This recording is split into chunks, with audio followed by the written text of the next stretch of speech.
டெல்லி பயணம் எதற்காக இந்த மாதிரியான சந்திப்புலாம் இருந்து மத்திய அரசினுடைய உள்துறை அமைச்சர் மாண்புமிகு திரு அமித்ஷா அவர்களை மரியாதை நிமித்தமாக சந்தித்து பேசிவிட்டு வருகிறது.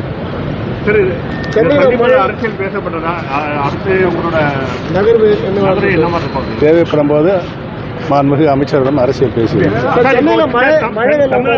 மழை பெய்திருக்கு, முக்கியமாக சென்னையில் மழை பெய்திருக்கு. திமுக அரசு தொடர்ந்து 80% 90% வேலைகள் முடிஞ்சது சொன்னா நிறைய இடங்களே தற்போது மழைநீர் தேங்கி தான் இருக்கு. இதை கொடுத்து உங்க கருத்து பல்வேறு மாநிலங்கள் 80% மழைநீர் வடிகால் முடிவுன்னு சொல்லிட்டு இருக்காங்க. பட் ஆனால் நிறைய இடத்துல வந்து மழைநீர் தேங்கி இருக்கு. அதை பற்றி உங்களோட கருத்து? மாண்புமிகு இதயம் புரட்சித் தலைவி அம்மாவுடைய காலத்தில் மழை பெய்தவுடனே உடனுக்குடை அதனை சீர்திருத்தம் பண்ணுகின்ற பணியில் ஈடுபடுவார்கள்.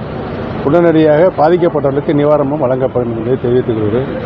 அந்த வகையில் இப்பொழுது இருக்கின்ற திமுக அரசு அதில் சுணக்கம் காட்டிக் கொண்டிருக்கிறது.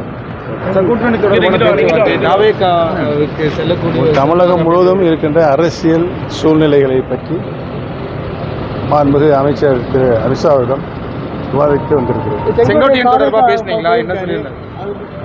போயிட்டாரு. இல்லை சார், இல்லை சார்,